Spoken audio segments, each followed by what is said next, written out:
वज़ीर-ए-आज़म की ज़ेर सदारत पार्लिमानी पार्टी के इस इजलास में वज़ीर-ए-आज़म और परवेज़ खटक आमने सामने आ गए और परवेज़ खटक ने इस मौके पर कहा कि आपको वज़ीर-ए-आज़म हमने बनवाया। खैबर पख्तूनख्वा में गैस पर पाबंदी है, गैस बिजली हम पैदा करते हैं और पिस भी हम रहे हैं। अगर आपका यही रवैया रहा तो हम वोट नहीं दे पाएंगे। परवेज़ खटक की इस गुफ्तगू पर वज़ीर-ए-आज़म उठकर जाने लगे।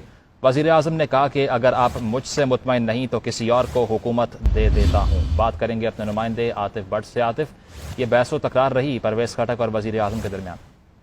जी, इजलास में वज़ीर-ए-आज़म और परवेज़ खटक जो हैं वो आज आमने सामने हुए हैं और गैस कनेक्शन पर जो पाबंदी आयद है खैबर पख्तूनख्वा में, ये मामला जो है वो उठाया गया परवेज़ खटक की जानब से और वज़ीर-ए-आज़म को तनकीद का निशाना बनाया गया कि हमने आपको वज़ीर-ए-आज़म बनवाया है और खैबर पख्तूनख्वा में ही जो गैस के कनेक्शन हैं उस पर पाबंदी आयद की गई है। गैस बिजली पैदा जो है वो हमारा सूबा करता है और पिस भी हम लोग ही रहे हैं। अगर यही रवैया रहा तो आइंदा जो है वो हम आपको वोट नहीं देंगे। परवेज़ खटक की गुफ्तगू पर वज़ीर-ए-आज़म जो है वो पार्लिमानी पार्टी इजलास जो है वो उसको छोड़कर जाने लगे और वज़ीर-ए-आज़म ने साथ में ये जुमला भी कहा कि अगर आप मुझसे मुतमईन नहीं है तो मैं हुकूमत जो है वो किसी और को दे देता हूँ। तमाम इस इजलास के दौरान ही परवेज़ खटक जो है वो गुस्से में पार्लिमानी पार्टी के इजलास से उठकर चले गए। तमाम बाद में 2 से 3 वज़रा जो है उनको मनाकर वापस इजलास के अंदर ले गए और पार्लिमानी पार्टी के इजलास की जो कार्रवाई है वो चलती रही।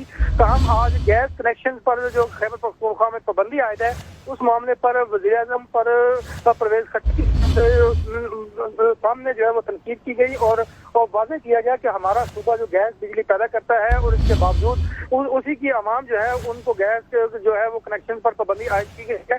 अगर यही रवैया रहा तो तहरीक इंसाफ को आइंदा इस सूबे से वोट नहीं मिलेंगे और हमारे सूबे ने ही आपको वज़ीर-ए-आज़म बनाया है और हम लोगों को ही जो सहूलियात हैं जो हमारी जहाँ से गैस निकलती हैं उसी इलाके के लोगों को सहूलियत नहीं मिल रही। जी आतिफ, अगर देखा जाए नूर आलम खान के जो सवालात रहे, परवेज़ खटक के जो सवालात रहे, खासे सख्त सवालात किए गए वज़ीर-ए-आज़म से। आज अपनी ही पार्टी के अराकीन ने तो खासा चैलेंज होने जा रहा है वज़ीर-ए-आज़म के लिए, तहरीक इंसाफ के लिए, कि आज का जो इजलास है उसमें तमाम तर जो अराकीन हैं उनको एक पेज पर रखें।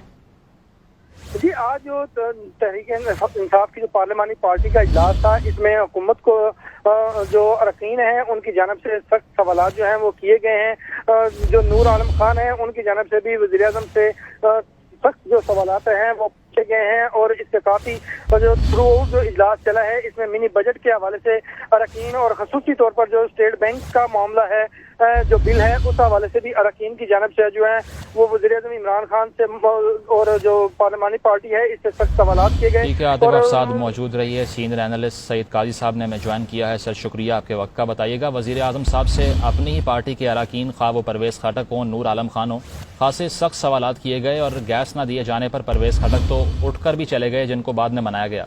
किस तरह देख रहे हैं तहरीक इंसाफ की जो अंदरूनी पॉलिटिक्स है इस वक्त उसको?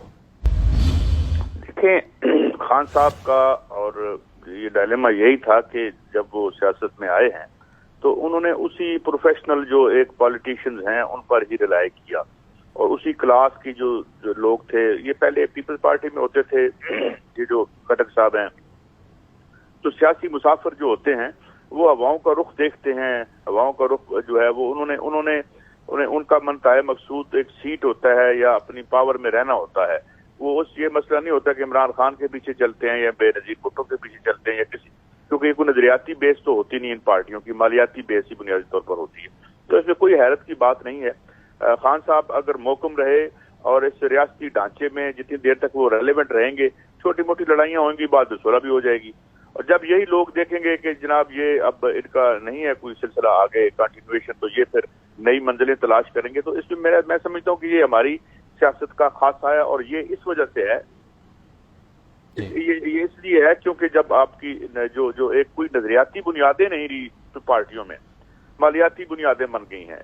सर, आप ये समझते हैं कि ये जो गैस की कमी से मुतल्लिक सवाल किए गए या जो सॉवरेनिटी की बात की जा रही है, IMF के सवालात किए जा रहे हैं, ये सब जेन्युइन क्वेश्चंस नहीं है, सियासी हवा तब्दील होने पर सिर्फ ये प्रेशर डाला जा रहा है, ये कह रहे हैं आप? देखिए, अगर ये जेन्युइन क्वेश्चन होते तो फिर परवेज़ खटक साहब कहना कि आप डीरेगुलेट ना करें इन इदारों को। ये प्राइवेट बर्बाद तो हमें ठेकों ने किया ना। जब आपने 94 से ठेके देने शुरू किए, आपकी बिजली का सेक्टर बर्बाद हो गया, आपके बिलियंस ऑफ रुपीज निकल गए। तो परवेज़ खटक साहब इमरान खान के अंदर बोल के पार्टी में कहें कि जी ये चीजें नेशनलाइज कर लें, क्योंकि नेशनलाइजेशन के अलावा तो हल कोई नहीं है। जिस वक्त तक आप इन ठेकेदारी निजाम को, मैं तो उसे ठेकेदार फ्रेंडली जमहूरियत कहता हूँ, اس میں تو یہی ہونا ہے. بینیفیشری کون ہے؟ جو لوگ ان کے ساتھ بیٹھے ہوئے ہیں انہی ٹھیکوں کے وہی بینیفیشری بھی ہیں اور انہی پر وہ ناراض بھی ہوتے ہیں.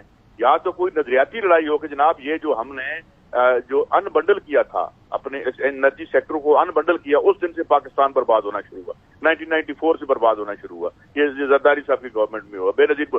تو آ کے کوئی نظریاتی طور پہ الٹرنیٹو عمران خان کو دیں. تو جب آپ نے ان ٹھیکیداروں کے ہاتھ میں سب کچھ دینا ہے تو وہ تو ہمارے سال بھی اتاریں گے اور آپ ان کو تحفظ دیتے رہیں گے. تو یہ کوئی جینون خٹک نہ خٹک صاحب کی کوئی جینون لڑائی ہے نہ خان صاحب کی کوئی جینون لڑائی ہے. جب تک آپ کا انحصار کریں گے ان ٹھیکہ خریدنے والے اور ٹھیکہ فروشان پہ, تو یہی ہوگا جو آپ کو, اور عوام کو چیزیں مہنگی ملیں گی اور یہ بینیفیشری ہوں گے. اب مجھے بتائیں نا, ملک کی معیشت بیٹھی ہوئی ہے, ان کی معیشت اوپر جا رہی ہے.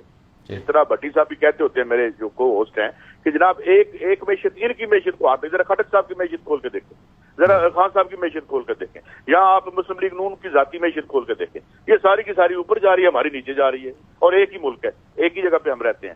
تو میرا خیال میں کوئی یہ بالکل جینون سوال ہے, مگر پھر جینون سوال ہے تو جینون سوال کرے نا, کہیں کہ جناب یہ آپ کی ان بنڈلنگ جو تھی یہ ناجائز تھی, آپ نے اونے پونے میں جو ملک کے اثاثے بیچے اس سے ریاست جو ہے بیکاری بن چکی ہے, عوام کو کچھ نہیں مل رہا اور عوام کی قیمتیں بڑھ رہی ہیں. تو آ کے جینون پیپلز پارٹی میں تھے نا جب ذوالفقار علی بھٹو نے سوشلزم کا نعرہ لگایا, تو خٹک صاحب لگا دے نعرہ.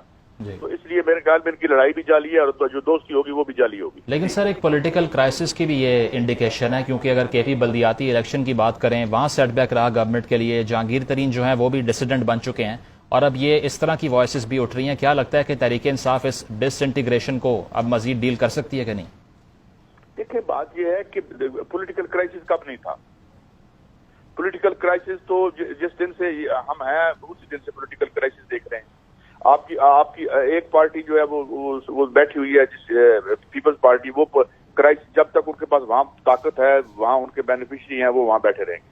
آپ یہ ریاست میں جب آپ حکمرانی کریں گے تو ایک بحران زدہ معیشت والے ملک پر اگر آپ رہیں گے تو بحران رہے گا, اگلا جو آئے گا وہ بھی بحران میں رہے گا.